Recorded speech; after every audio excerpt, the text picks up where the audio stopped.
和製ドラゴンチャンネル。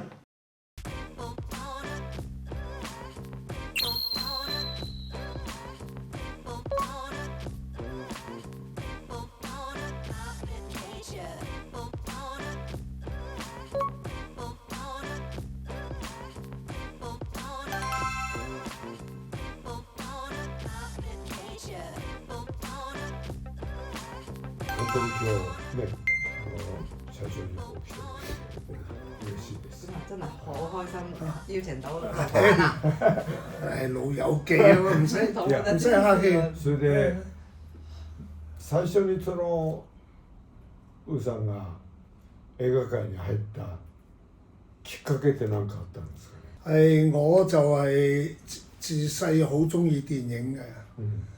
咁啊嗰陣時啊，邵氏啊 Shaw Brothers 啊，佢有個培訓班，佢一開始咧就係培訓啲演員嘅，所以喺邵氏好多明星咧都係喺嗰度出嚟嘅。咁啊之後咧到第5年開始咧，佢有個班咧就係培養導演同埋編劇。咁我就係第6年、第6屆咧就入去嘅。咁啊前後咧大約係1年啦，即係上堂啦。咁佢揾好多有經驗嘅編劇啊、導演啊嚟教我哋，同埋因為佢係邵氏電影公司啊，所以我哋有機會去實習所以係呢個係開始入行。但畢業咗之後咧，我就有個機會入去做場記嗰個場記英文咧叫做 script supervisor 做場記咁由嗰時開始嘅我就好幸運嘅，只係做咗1年左右，我就做副導演啦，做1年我升副導演。咁快？好快啊！邊個嘅副導演？我係跟羅津導演，羅津咧佢係拍文藝片嘅，係一個好斯文嘅導演，從來唔發脾氣嘅，very gentleman それでショーブラに何年ぐらいいたんですか？2年幾啦。咁我中間咧係出過去一次嘅，因為有一個演員叫喬裝咁咧佢就嗰次好紅嘅，咁佢想做導演，咁就問我要唔要同佢一齊出去跟佢做導演，副導演幫佢寫劇本，咁有咁好嘅機會咧，咁我梗係出去啦。完咗之後咧，我就再翻邵氏，所以咧我係入嚟出去2次嘅，因為嗰時邵氏好多副導演係台灣嚟嘅，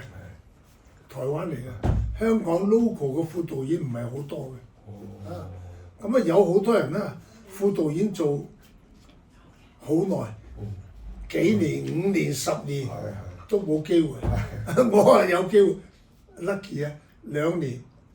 就出去拍第1部電影，嗰1年咧我26歲。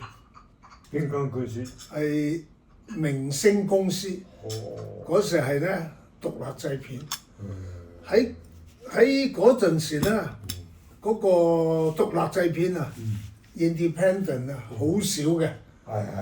喺香港咧，嗰陣就邵氏、國泰2個公司撮影してみてどうでした？第1部片對我嚟講咧好緊要嘅。呢部係武俠片古裝武俠片，攞劍嘅咁嗰陣時嘅男明星咧就啱係喺長城公司出嚟嘅，即係我哋所謂左派公司出嚟嘅第1部戲出嚟但係咧個 script 劇本咧係明星公司俾我嘅，咁我一睇咧嗰啲故事太舊好好傳統啊。咁咧我就想加好多嘢入去，加好多新。咁因為第一部片我想拍出嚟同人唔同啊，所以我咧就用啲新人。第一部戲嘅攝影師係華山，唔知你識唔識？免知道。華山咧，佢嘅師傅就係嗰個日本攝影師西本啊，係伊斯摩多實啊，我同佢好熟㗎。咁啊，華山係佢嘅 assistant。咁啊，我第一部嘅攝影師就叫華山出嚟。第二咧，我個武術指導袁和平。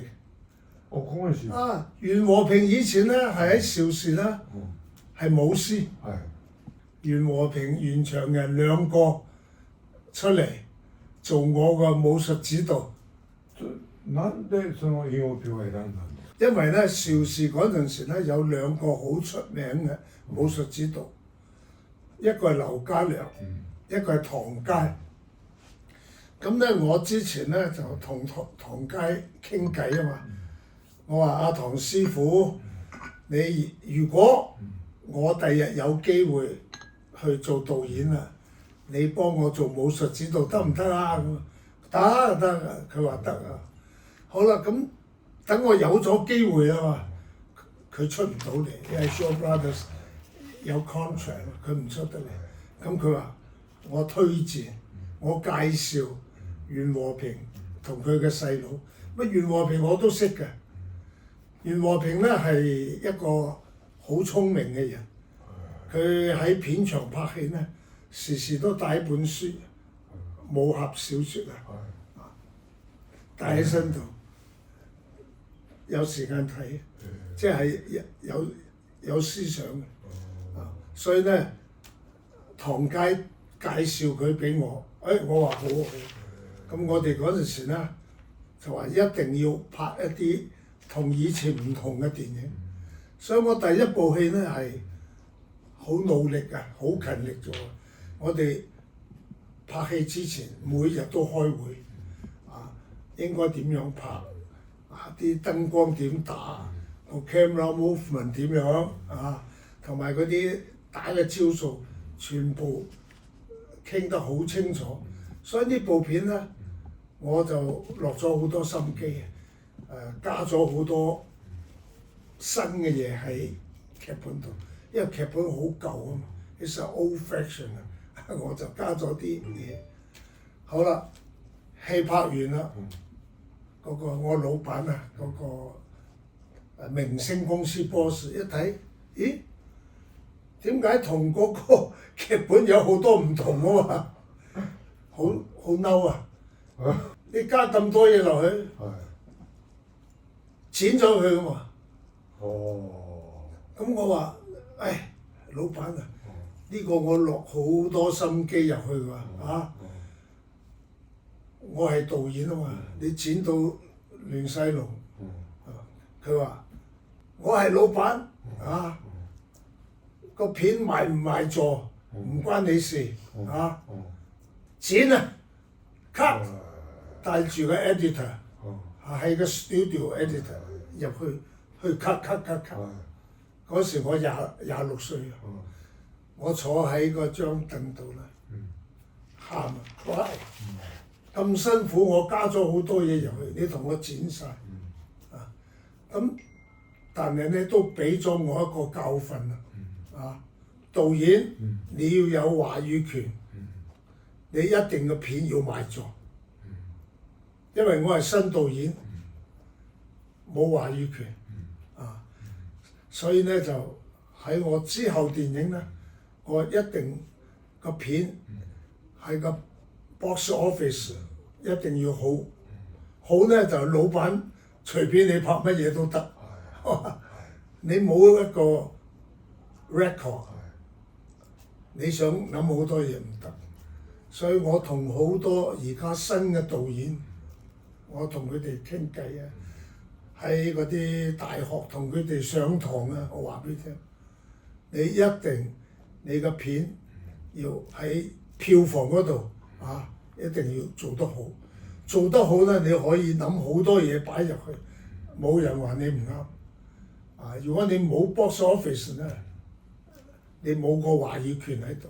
個片拍得唔錯嘅，但係咧個票房唔得，因為錢都好多。それでその後次の作品どういうチャンスで？因為嗰陣時咧，我知道嗰啲古裝嘅攞劍嘅片咧，已經太多啦，已經過時啊！我諗嗰啲 action movie 咧係要變㗎，係變咩咧？變拳腳，變拳腳片啊！啊，咁我第二部片咧，我自己寫嘅 script，寫係打拳嘅啊打，我話因為我同佢有3部戲嘅合同 contract 3部，咁啊第二部片我話我自己寫嘅，我交俾佢，因為第一部片唔賣座，所以老闆咧唔開戲，我等好耐啊嘛，冇機會，咁嗰個老闆咧同第二個導演喺度傾偈，我知道我冇機會啊，咁啊嗰陣時咧，我係又好 lucky 啊，I'm very lucky 啊，咁啊有一個菲律賓嘅華僑係做電影生意，佢嚟香港 last day 睇到我個片啊，即係我第一部片啊嘛，生意唔好啊嘛，做一個禮拜落畫啦。咦？嗰部片拍得幾好喎啊！雖然生意唔好啊，票房唔好啊，但係咦係好電影喎。咁啊去揾一個朋友嚟揾我啊，喂！大家合作得唔得啊？咁啊，所以我係好 lucky。佢話我啊冇好多錢，我哋half，我個 group，我啲袁和平啊，武術指導啊，嗰個攝影師啊，好多人咧，我哋啲 salary 咧啲片酬咧當投資，即係唔攞片酬啊，每人再攞少少錢。嗰部戲咧就叫做《蕩寇灘》啊！呢部《蕩寇灘》咧對我嚟講係一個最重要嘅電影，因為我嗰陣時咧冇錢請大明星，大明星咧全部係俾嗰啲 studio 控制啊 control， 我冇辦法。咁我嗰個 script 咧，我唔要。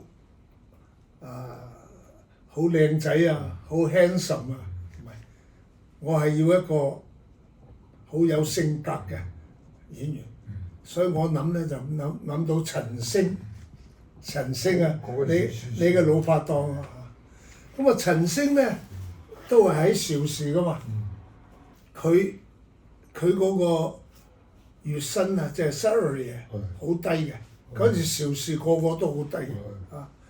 咁啊，佢話而家要簽新嘅 contract 我揾佢嘛，我話我有個 script 啊，係對你好適合嘅，我話你演咧呢個好好嘅角色啊，咁佢唔敢啊嘛，哎呀，我邵氏啊嘛，邵氏啊比較穩陣啲啊，安全啲啊嘛，雖然嗰個每一個月嘅好低，但係 very safe 咁佢話我而家嘅合約要滿啦，如果佢加錢即係加片酬俾我咧，月薪啊，如果加得多咧，我就唔出嚟啦。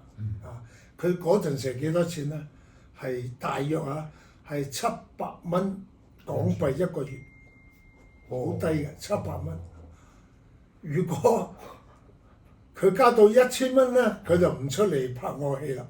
哦，佢會再 renew the contract，係啊再簽過。一個月。啊，咁啊後來邵氏同佢話：我每個月加100蚊俾你，所以陳星好嬲啊！啊我700蚊一個月，啊得拍咗咁多年戲，而家加100蚊俾我，啊！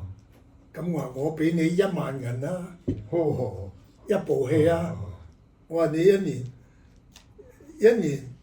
我拍一部戲，同我拍一部戲，你一年嘅錢都有，咁佢先出嚟啊嘛。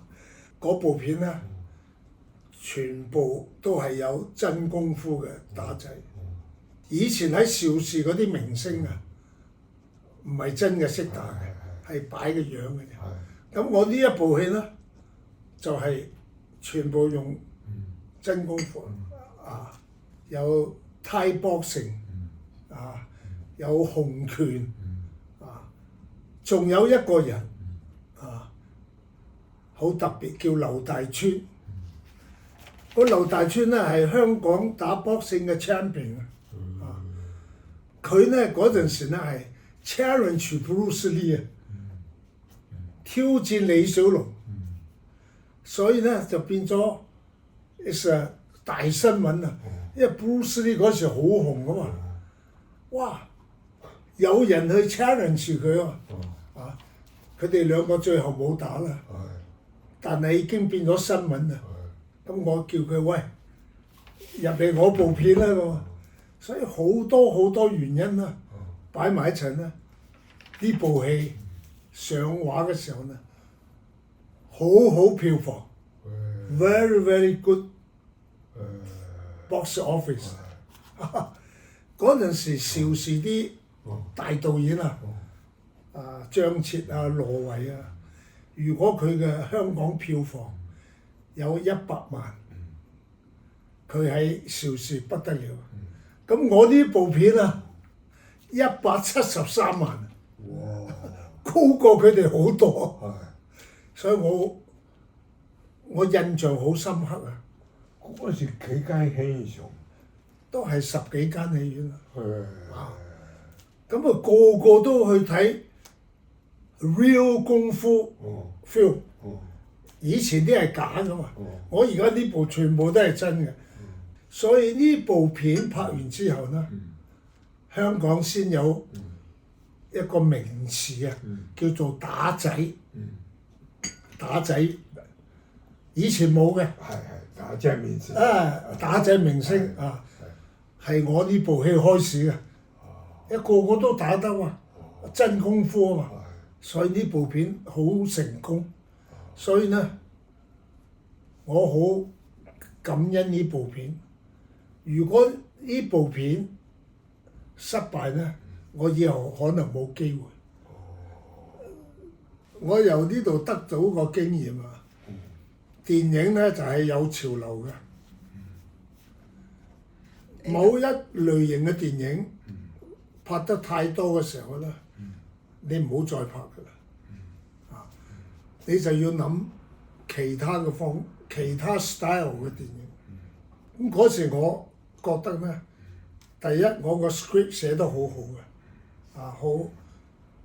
你動作片啊，就唔係單係睇動作，not only action，你要有一個 good story，呢個好緊要。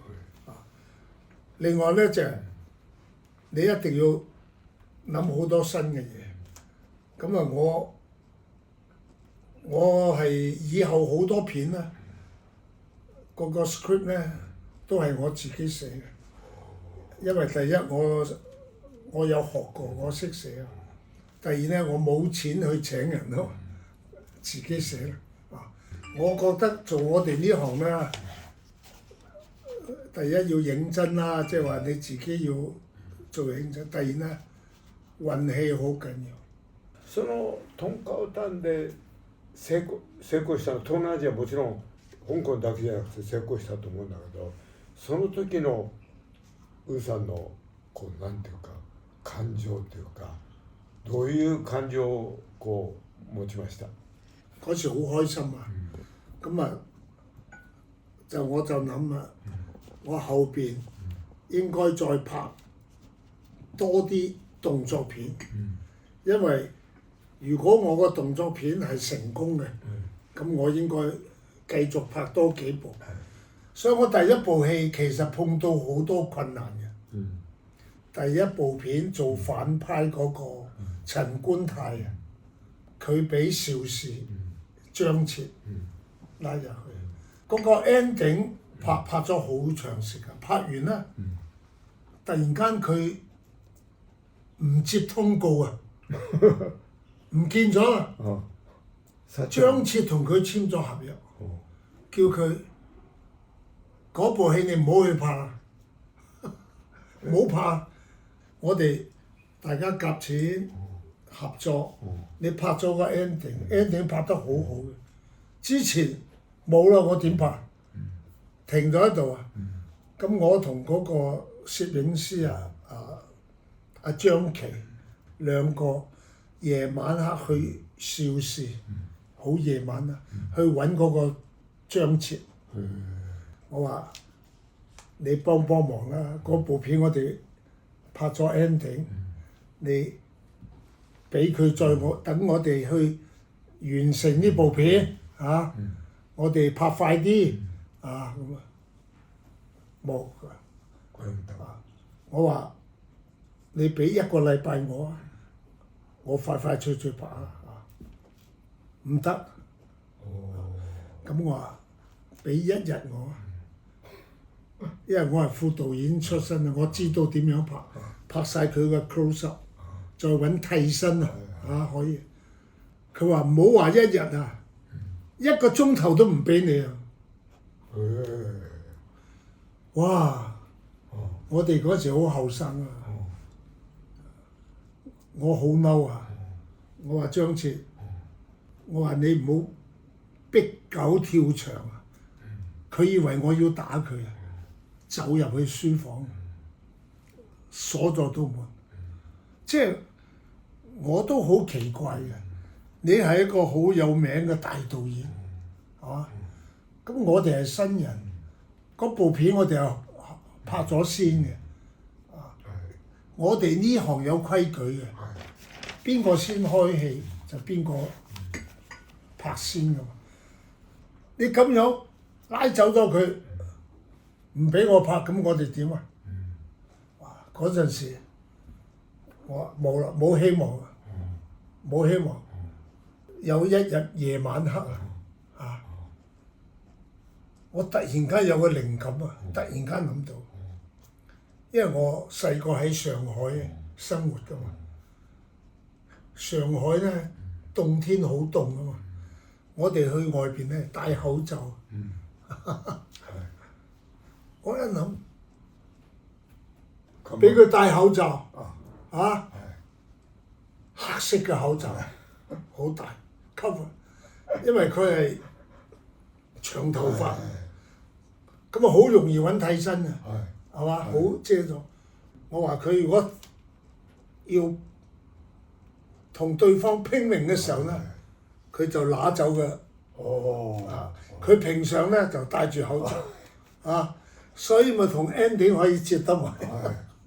哇！我開心啊！我諗到啊，第二日即刻拍戲，就揾邊個做替身？汪宇啊！小汪宇，佢以前唔係拍片嘅，佢以前我拍戲咧，佢成日嚟玩啊，跟住喺度玩啊。我哋嗰時你嚟啊，你嚟啊！佢夠高咯喎，戴個口罩，戴個假髮，替身。冇人知道呢個係替身啊！所以呢一部戲咧，對我嚟講咧，真係好辛苦嘅。但係咧，票房173萬啊，係估唔到嘅。咁我就由呢一部戲開始啦，出名啦。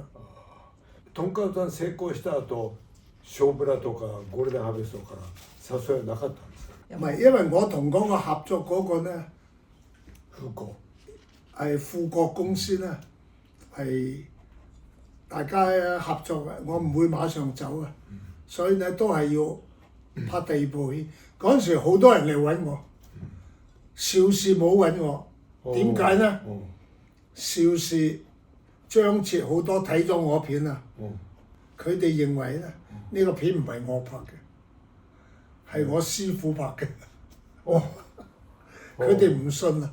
哦佢哋唔信我可以誒拍得咁好嘅電影，哦所以呢，好多人揾我，但係我都係同富國公司拍第二部片，《卧虎狂龍》啊。咁啊，因為陳觀泰佢做大反派咧嘛，佢入咗邵氏啊嘛，咁我就要揾最好嘅大反派，就係你。嗰時你同邵氏拍咗幾部片啊，我哋覺得咧你係最佳人選啊，因為你啊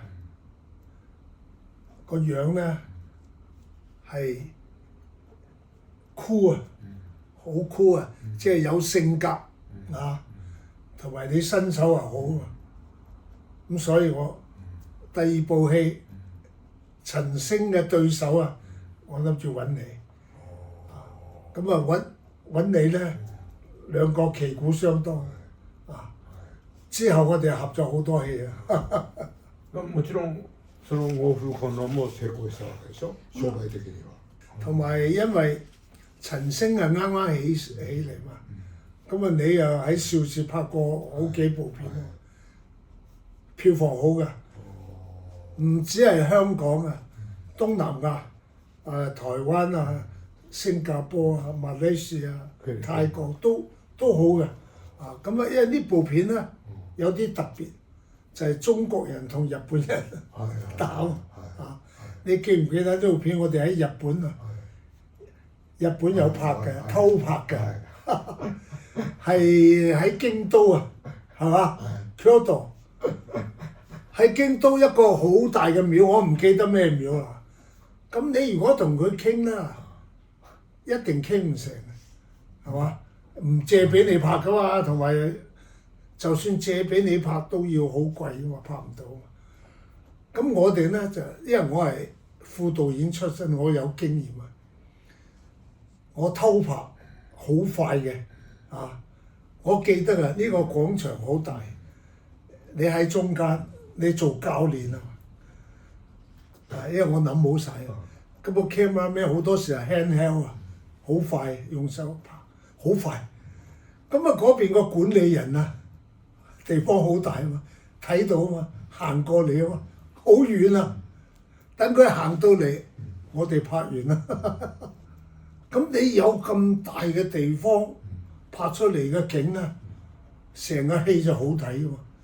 因為香港冇咁大嘅地方，講你係日本啊，係一個軍隊嘅教練啊，所以一定要揾大嘅地方 background 地方，所以我嗰隻後生啊膽好大啊，咁啊去偷拍，而家已經冇啊。而家已經冇呢啲情嘅，因為我哋嘅預算啊budget有限啊嘛。如果你真係要出錢啊，租唔到，所以動腦筋偷拍出嚟啦，好有氣派。